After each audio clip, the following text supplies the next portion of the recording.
Good evening po, magandang gabi sa atin lahat. Tayo ay nagpapahinga at marami po tayong nilakad. Ngayon po ay ika-22 ng Agosto. Papasok na po ang Setyembre. Ilang araw na lang. So sana po ay nasa bahay na tayo at nasa mabuting kalagayan kasama ang ating mga mahal sa buhay, ating pamilya. Ito po ay yelo. Yan, yelo po yan. Kapag medyo masakit ang aking ulo, ang aking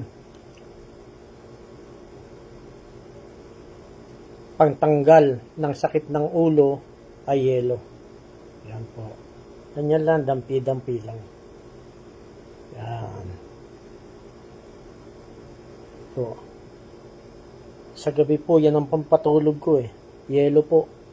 Yan, yelo po yan. Batok. Yan. Yan. Yellow, ice. Mabilis po, kaysa hindi po ako umiinom ng sasakit ng ulo. Iniinom kong gamot yung sa gout ko, pero pag sakit ng ulo, hindi po ako umiinom ng yelo lang po, mabilis matanggal. Sakit ng ulo. Yan. Kanina nahihilo ko, masakit ang ulo ko, ngayon nawawala na dahil sa yelo. Yan, sana po ay nakakain na tayo, nasa bahay na tayo at nagpapahinga. Yan. Yelo po, pantanggal rin ng stress. Pag may stress ka, dami ka iniisip, yelo. Dami po nga ng yelo eh. Yan. Sa mukha, yan. Brother Jonathan Villegas, magandang gabi, magandang gabi. Pasensya na at marami tayong inaasikaso. Alam niyo naman, tayo ay naghahanda. Kaya ang paalala ko, ang topic natin ngayon, maging laging handa. Tita Mila, magandang gabi. Mabuti naman po at Tita Mila, again, tayo nalulungkot sa pagpanaw ng iyong mahal na ina. At pasensya na, Tita Mila, at hindi kami nakapunta. Alam mo naman ang dahilan. So, kita tayo, Tita Mila, Milagros Navarro, Tita Mila. Kita po tayo pagka may time at miss na po namin kayo. Kay Sis Lolita Dorano, magandang gabi. Kay Brother Roy Ramos de la Torre, magandang gabi. Magandang gabi sa inyo. So, pagkatapos po ng yelo, pag medyo wala na yung sakit ng ulo, sinasabayan ko po ng herbal. Yan, herbal. Herbal coffee. At yung basong ginagamit natin po, bigay po sa atin yan ng Guardian. Kaya mga kapatid natin sa Guardians Brotherhood Nation. Maraming salamat. Yan. Ikaw din, Brother Jonathan, hindi naman baka sa filter lang sa cellphone yan. Tayo ay nagpapatanggal ng stress, Brother Jonathan. Yan. Yelo lang, katapat niyan. Yan. Yelo. Sakit ng ulo, yelo. Pag may stress, yelo. Pag medyo hindi makatulog, yelo. Yan. Dadampi mo lang sa batok, sa likod yan. Sis Beverly, pasensya na at hindi minsan tayo nakakasagot sa mga tawag. Alam mo naman, busy tayo. At nananalo tayo sa laban. Sabi ko sa inyo, wala tayong laban na natatalo eh. Matyaga po kasi tayo at ang kakampi natin ay langit. Kaya ang topic po natin ngayong gabi, maging handa tayo lagi. Laging handa. Maraming bagay ang dapat natin paghandaan. Umpisahan natin Sis Connie Plamer. Magandang gabi, Sis Connie. Bakit kailangan maging laging handa tayo? Hindi natin alam kung bukas didilat pa ang ating mga mata. Hindi natin alam sa pag-alis natin sa bahay kung makakauwi pa ba tayo ng payapa, kung makakauwi pa ba tayo na buhay tayo. So wala nakakasigurado sa buhay na ito. Ang mahirap sa tao, akala nila wala na silang kamatayan, wala nang katapusan yung kanilang ginagawa. Ang mahirap nga, hindi pa natin tapos yung gusto nating gawin, pero kinuha na ang buhay natin nang hindi kagustuhan ng ating lumikha. Bakit sinasabi ko po dahil hindi kagustuhan ng ating lumikha? Minsan, pag may nangyayari sa atin, mga kamag-anak natin, sasabihin natin, hindi kagustuhan ng Diyos yan eh. Hindi niya po gugustuhin na ang pinaka-greatest creation niya. Ang greatest creation niya, tao eh. Tapos may mangyari sa tao. Hindi po ganoon. Hindi po kagustuhan ng Diyos yan. Yan po ay mga pangyayari na nature. Ibig sabihin ang may impluensya kaya nangyari ang isang bagay. Pag sinabi mong nature, natural, or Brother Roy Ramos de la Torre, magandang gabi. Sis Marie Arellano Collado, magandang gabi. Halimbawa, mag-example tayo. Nagda-drive ka ng motor, nasagi ka. Pagkasagi sa iyo, nagulungan ka. So, sa palagay nyo, gusto ng Diyos yun. Minsan, mag-isip po tayo na minsan sa mali nating desisyon, doon po tayo nadidisgrasya. At wala pong kinalaman ng Panginoon Diyos yan, ang lumikha sa atin. Ulitin ko po, hindi gusto ng Panginoon Diyos o ng lumikha sa atin na may mangyari sa atin. Kaya nangyayari yan, mga bagay-bagay, dahil sa mali nating desisyon. Tandaan niyo po yan. Sis Che Mercado, Sis Perlita, John Baldon, magandang gabi. Magandang gabi sa inyo. So, mali po yung sasabihin natin pag may nangyari dahil kagustuhan ng Diyos yan, dahil may plano ang Diyos. Mali po yun. Maling-mali po yun. Ulitin ko, tao ang pinaka-greatest creation ng dakilang lumikha. Hindi niya gugustuhin may mangyari sa atin. Kadalasan na nangyayari sa atin dahil na rin sa ating mga maling nakakagawian. O minsan, may mga ugali tayo, kasama na ako ron, na mga mali. Ay hindi dapat nating gawin, hindi dapat uminit ang ulo natin, umiinit. Dapat hindi na tayo dumaan sa lugar na yan. Pwede namang iwasan, pero dumadaan tayo. Minsan mayroon tayong araw na hindi maganda ang timpla ng ating pagkatao, yung mood natin. Brother Bong, Borromeo, magandang gabi. ABF, Edes Aleta, Orlando, Baloha, magandang gabi sa inyo. So yun po yung sinasabi ko, na ang nangyayari sa atin is, maliit lang ng porsyento ng ating reaksyon eh. Kaya may mga nangyayari na hindi maganda dahil dun sa reaksyon natin. Dapat ang gagawin natin pagka mainit ang ulo, tumigil, mag-isip, magkape, mag-candy, uminom ng kahit na anong kalma. So yun po, dapat kasi pwede naman pong iwasan eh. So hindi po lahat ng oras buhay tayo, hindi lahat ng sandali kahit wala tayong nararamdaman or sakit, mabubuhay tayo ng matagal. So maging handa po tayo lagi. Ibig ko sabihin, lahat ng bagay na gusto nyo nang gawin nyo na ngayong araw. Baka bukas mawala na kayo ng time. Kung gusto nyo kausapin ang inyong mga mahal sa buhay, kausapin nyo na ngayong araw. Kasi baka bukas mawala na kayo ng time. Kung marami kayong utang na binabayaran, utang inang na yan. Yan ang nagpapalubog sa atin, nagbibigay ng stress. Yan nagpapadali ng buhay natin. I-let go nyo na lahat ng hulugan nyo. Wala na pong saysayan. Kumuha ka ng hulugan na bahay, 30 years to pay. Sigurado ba sa 30 years, buhay ka pa? Mamanahin pa yan ng iyong mga mahal sa buhay eh. I-let go mo na yan, sasakyan, hulugan. Ang dami, appliances, hulugan. So yan, nagpapahirap sa atin. Kaya kapag sinabi na tatanggalin kita sa trabaho pag di ka nagpabakuna, takot ka kasi ang dahil binabayaran. Hindi mo ba alam na yan na nagpapahamak sa atin sa maraming pagkakataon at sa maraming bagay? Dahil sa maraming utang, hindi ka makagalaw ng maayos. I-let go mo na yan habang may time. Benta mo bahay mo, kung ano yung napagbentahan mo, gawa ka ng maliit na kubo, bili ka ng maliit na lupa, na mapagtataniman. So maging laging handa tayo. Doon sa mga politiko, na mga gumagawa ng kamalian, mga nakaupo sa gobyerno, nakala mo walang kamatayan, mga congressman, senador, mga nakaupo sa national and local government, akala mo walang mga kamatayan, mamamatay rin lahat yan, maniwala kayo. At ang pagkamatay nila, sa totoo lang,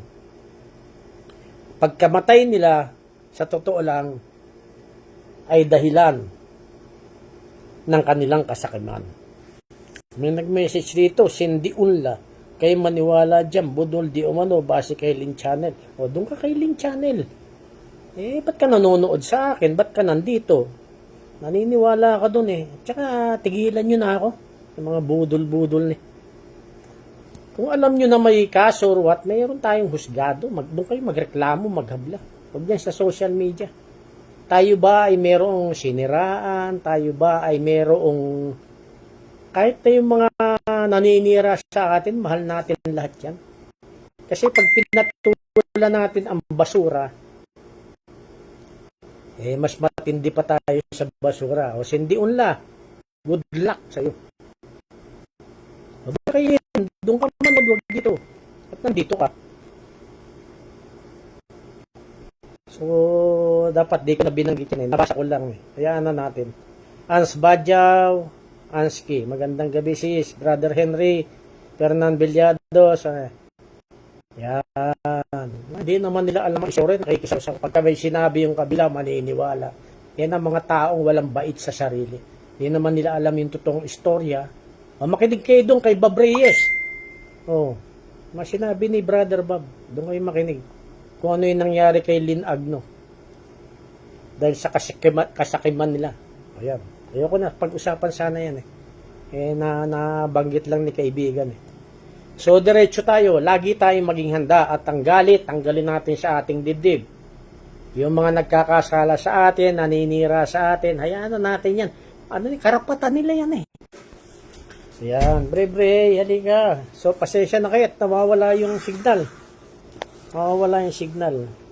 At bago tayo maputol, bilisan natin. Yan, bilisan natin at nawawala yung signal. Laging maging handa. Nabanggit ko na sa inyo Hindi natin hawak ang buhay natin.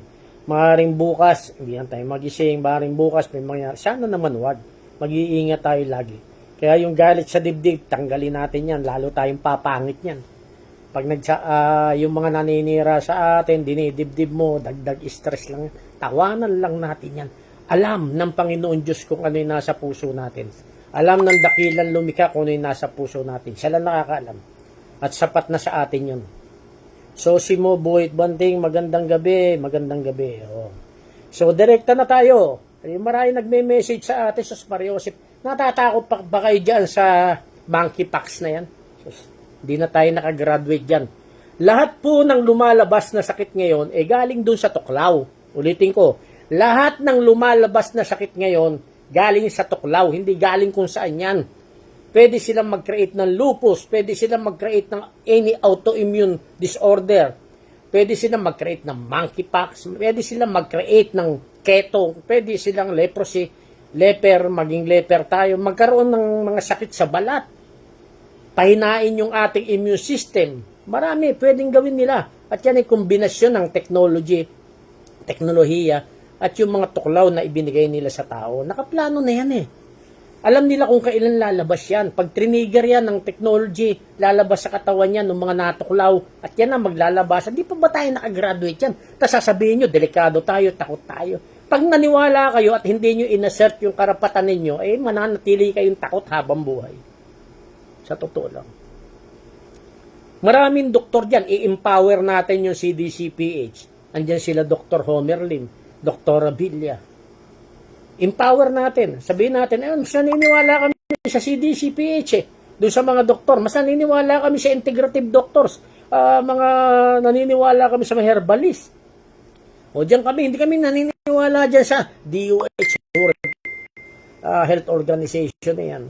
So, ganun lang kasimple yan Pag hindi pa kayo natuto sa Mariosip, paulit-ulit lang. Yung takot, nasa isip lang yan.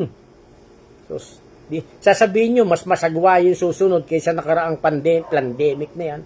Mas mahigpit, mas ganito. Lalo nyo dagdagan yung assertion. Lalo nyo dagdagan yung tapang na makipaglaban. Ganun lang yan Walang sino man ang pwedeng makialam pagdating sa ating kalusugan at sa ating katawan. Ulitin ko, walang pwedeng sino man ang makialam sa decision making pagdating sa ating kalusugan, pagdating sa ating katawan. That is, nakalagay yan sa ating inherent right. Wala pang batas na ginawa ng tao, ang inherent right nandiyan na, bigay ng ating dakilang lumikha. Sa ating konstitusyon, nakalagay rin yan. Pagproteksyon sa nag-iisa nating buhay, sa ating dignidad. Nakalagay sa konstitusyon yan eh. Ang labanan lang sa mundong ito, assert. Paano mo ina-assert? Yung nakasulat na karapatan natin. So, ganun kasimple. Ngayon, para manalo tayo, hindi tayo mapwersa, edi mag-unite tayo. Ganun lang kasimple yan eh. Habang di tayo nag-unite, ay walang mangyayari. Good luck.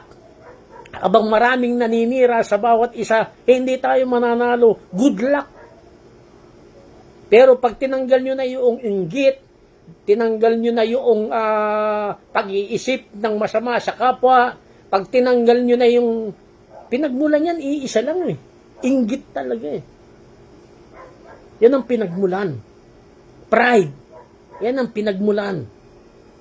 Human nature yan eh. May nakita siya na gusto niyang gawin pero di niya magawa. Nakikita niyang kayang gawin ng kapwa niya. Anong tawag doon? Inggit. Tapos kahit na mali siya, ayaw umamin na mali siya, itatama pa rin. Hahikayatin niya yung iba na sisiraan ka sa iba. Tapos sasabihin nila, ikaw yung mali. Ganun lang ang human nature. At ang pride ang tawag dyan. So, pag hindi natin tinanggal yung galit sa dibdib natin, lalo kang papangit. Pangit na nga ugali mo, pangit pa mukha mo. So, yan naman eh. Tapos makikita sa mukha, problematic ka. Naninira ka na lang ng kapwa, ikaw pa problematic. Hindi natin maintindihan. Yung sinisiraan mo, nakangisi. Maganda yung aura. Okay. Maraming blessing na dumarating. Kaya ako gusto ko yung sinisiraan tayo eh. Para maraming blessing na dumating. Sabi nga ng ating kaibigan, si Brother Perdi. Si Brother Perdi, maraming pinasok na laban at nananalo yan. Akala nyo lang natatalo. Malalalim na yung pinapasok niya na laban. Testing the waters. Pero nananalo yan. Alam niya ang kanyang ginagawa. At nakaangkla yan sa ating batas, sa ating konstitusyon. So, ako'y naniniwala na, sabi nga ng ating kaibigan, si Brother Perdi, minsan mahirap, masakit, masasaktan tayo. Ganun ang pagtulay sa katotohanan. Masasaktan tayo, maraming maninira, maraming sasabihin, ganito, ganyan. Pero at the end of the day, Diyos lang ang nakakaalam kung ano yung nasa puso natin. Nakikita ng tao ang sinisilip, yung maling ginagawa, kahit milyon ka maraming kabutihan na nagawa, ang pipiliin pa rin nila isang pagkakamali mo at doon kanila sisiraan sa mga kaibigan nila. So yung mga kaibigan naman nila na hindi alam ang tunay na istorya, maniniwala. Ganyan ang Pilipino eh. Kaya hindi tayo mananalo. Yung parating ngayon sinasabi nyo na Nobyembre, good luck.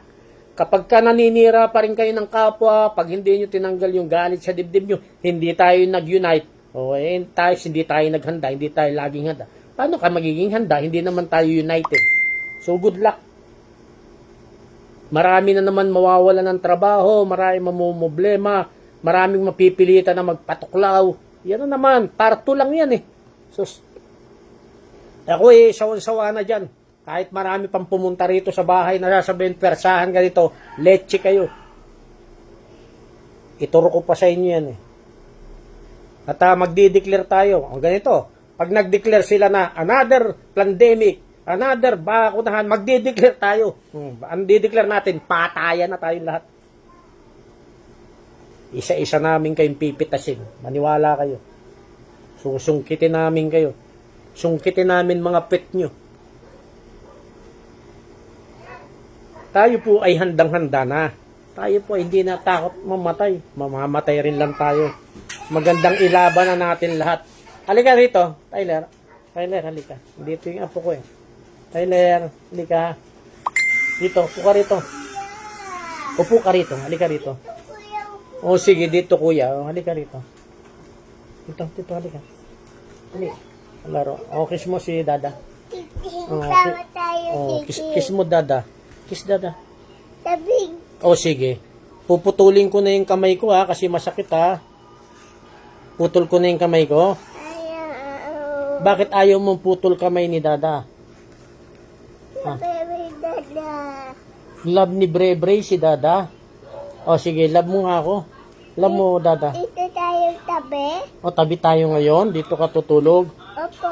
Kuya, inaan mo yan. Bukas. O, ayan si Kuya. O, ayan si Kuya o. Hello po. Hello po. Hello kayo, hello. O, ayan yung dalawa kong apo. Ayan. O, kiss na si Dada. Kiss si Dada. Hindi, si Dada, kiss mo. Love you. Love you. O, dyan lang ikaw. Tamay ko. Huwag putol ka, may Dada. O, sige, tapusin ko lang to ha. Tatapusin ko lang ha. Lalive si Dada ha. Ha? Taigo, magpapabakuna ka ba? Hindi po. Bakit ayaw mo magpabakuna? Yung mga iba po may virus. Oo, may virus siya. Tapos marami Sakit po. ba't marami? Hindi pa tapos. Andiyan o. Sige, at andito po yung mga apo ko at nabanggit ko na lahat ng dapat. O sige, mamaya Quiet lang tayo. Hello. Ano ka? Taigo, bye-bye na. Bye-bye. Bye-bye. Dada, tapos na. Hindi pa tapos. Tapusin ko lang, ha? Tapos na. Hindi pa tapos. Tapos na. Hindi pa po. Saan yung mamo? Andun, punta muna kayo kay Mamo. Dali. Punta kayo doon, kuya. Dali. Tapusin na ni Dada. Dali, punta muna kayo. Dali. Kuha kayo doon ng, french fries kay Mamo. Dali. Dala mo pa. French si Daddy. Oh, may french fries si Daddy. Sige, kuha. Dali, dalahan mo. Dala mo si Dada, ha? Ice cream. Dali, kuha ka ice cream, ha? Ayan. Kasi pag yung mga apo ko dito natutulog. Bye-bye. Love you. Love you. Bye-bye. Bye-bye. O, slippers mo. Ayan. Sige. Bye-bye na. Sige. Sige. Yan po yung pinakabunso kong apo. Yan. Marami na po tayong apo. At nakita nyo naman po kung kanino nagmana yung mga apo natin. Yan. Alam nila kung ano nangyayari. At napakinggan niya naman sinabi ng apo ko, ayaw niya ng tuklaw. At marunong siya sumagot sa teacher. Nung tinanong siya, sabi sa kanya, Taigo, Drake Taigo, bakit ayaw mo ng tuklaw? Ayaw ko po dyan. Kasi baka po ako magkasakit. Hindi ko po kailangan yan kasi malusog po ako. Ibigay nyo na lang po sa iba. Yan, sabi niya, hindi siya napilit. Tapos, hindi nagpi-face mask yan. At alam nila kapag may sakit yung kanilang kaklase, alam nila kung ano yung gagawin nila. So, naturuan natin yan. Lahat ng apo natin. At kagaya nga ng sabi ko, hindi lahat ng ating mga anak is maniniwala. Yan. May mga anak rin akong nagpatuklaw dahil sa trabaho nila. At tayo lumuha. At tayo ay, pero naintindihan natin. Respeto sa kanila. Yun ang paniniwala nila. Wala tayong magawa. That is normal. Nagdadasal na lang tayo na ang sana na iturok sa kanila, placebo. Yun na lang. At para tayo maging payapa, matiwasay, bantayan natin at alagaan sila. Gabayan pa natin sila. Yan po, lagi po tayo maging handa. Kaya sa mga nagme-message sa akin, Kap, ano bang gagawin? Tapos na tayo dyan. Gusto nyo na naman kung saan tayo. Tapos na tayo dyan. Nandun muna po tayo sa taas Ang labanan po nito, pitasan na. Ganyan lang po ang labanan sa mundo. Maniwala kayo. Subukan nila na mag-declare uli. Subukan nila. Makikita nila, hinahanap nila. Hindi po pagbabantayan. Never po. Yan po ay nakaangkla sa katotohanan. Yan po ay nakaangkla sa ating inherent right. At yan po ay nakaangkla sa ating konstitusyon. I-assert lang po natin yung ating karapatan sa ating sarili, sa ating kalusugan, sa ating nag-iisang buhay. Yan lang po yan. At bago po ako magtapos sa ating mga kapatid na MNLF, tayo po ay nagmamasid, tayo po ay nakabantay sa mga nangyayari, tayo po ay nalulungkot dahil nakikita natin nagsisimula ang pagkawatak-watak dahil sa mga desisyon na hindi kinukonsulta ang mga nasa ground na naghirap sa struggle ng mahabang panahon. A good leader must consult lahat ng kanyang noble members bago gumawa ng critical decision. Ganun po yan.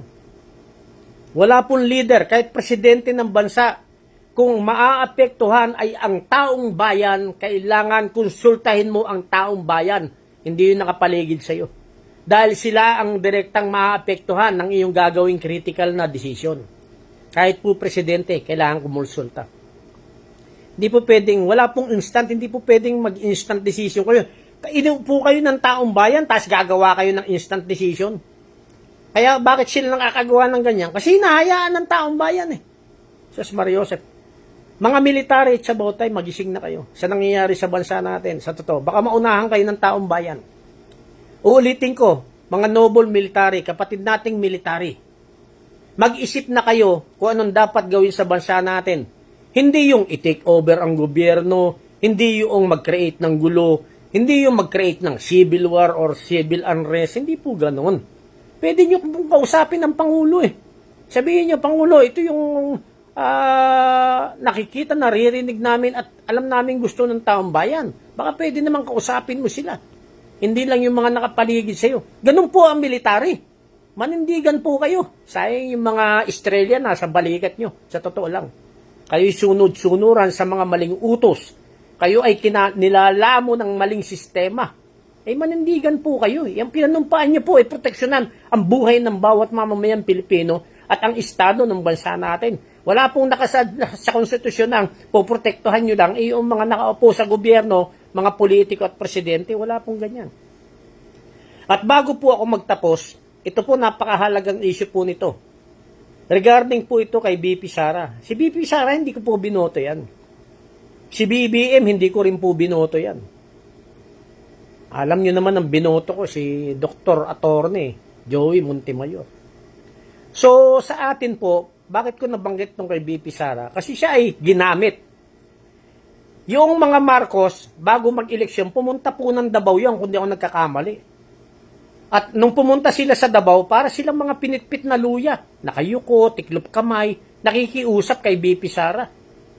Kasi kung sa totoo lang, kung di naman naging partner ni BP Sara, hindi man nanalo yan si BBM. Sa totoo lang. Ganun rin si Risa Hontiveros. 2 beses nang tumakbong senador, hindi lumusot. Nung pangatlo, natatakot siya na baka matalo siya. Lumapit yan sa mga Duterte sa Davao. Nagpatulong yan dun. Ngayon nung nanalo, tinitira naman nila mga Duterte. Hindi ko po binoto yung mga Duterte. At hindi po tayo maka-Duterte, sa totoo lang. Tayo po ay makataong bayan. Hindi rin po tayo sumisigaw ng against tayo sa gobyerno, wala pong ganun. Hindi po tayo manggugulo. Ang gusto po natin, humarap si BBM sa taong bayan at pakinggan niya yung sinasabi ng taong bayan, sa totoo lang. At itama niya habang may panahon pa yung maraming mali na kanyang ginagawa. Kay BP Sara, ako'y naniniwala sa mga sinasabi niya kasi yun ang gagaling sa puso niya. Yun na yung katotohanan eh. Nagamit siya eh.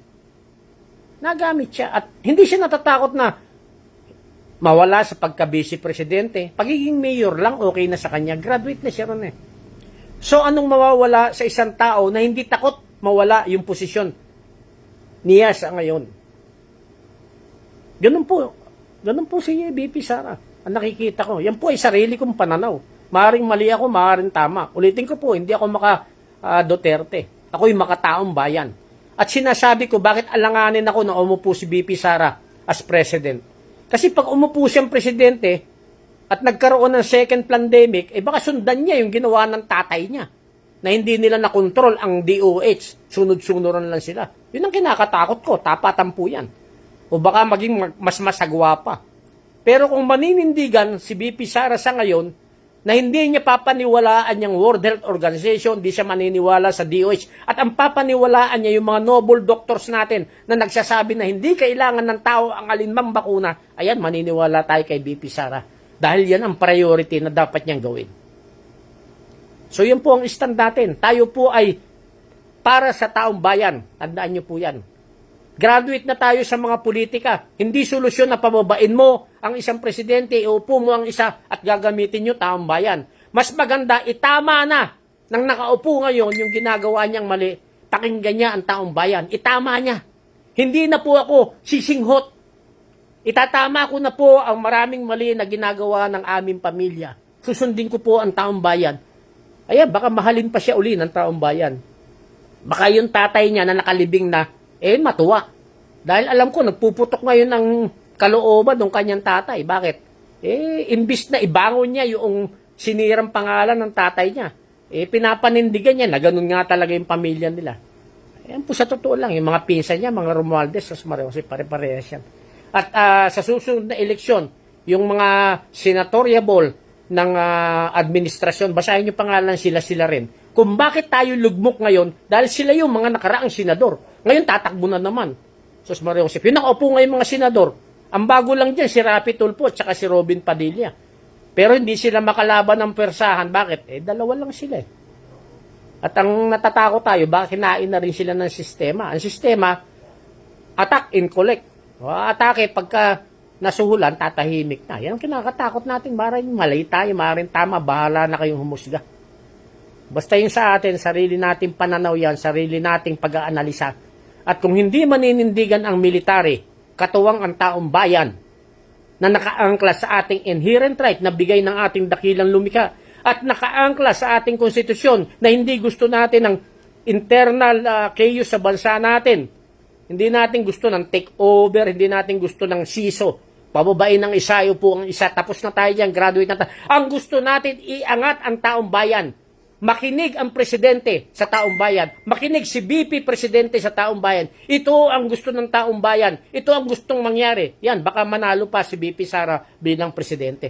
Habang hindi nyo pinapakinggan ang taong bayan at ang pinapakinggan nyo lang at dinadama ninyo ang sarili ninyong damdamin, hindi magkakaroon ng pagbabago ang bansang ito. Iangat ninyo ang taong bayan, pakinggan ninyo ang taong bayan sa mga military bago ako magtapos. This is the right time to re-evaluate your position. This is the right time to re-evaluate kung ano ba yung nakasaad sa ating inherent rights. This is the time you read thoroughly all the contents stated in our Constitution. At kausapin nyo ang inyong mga pamilya na apektado rin ng nangyayari sa ngayon at magiging biktima ng umiiral na sistema kapag hindi kayo nanindigan bilang military, tagapagproteksyon ng taong bayan at ng bansa natin, katuwang ang mamamayang Pilipino. Magandang gabi po sa ating lahat.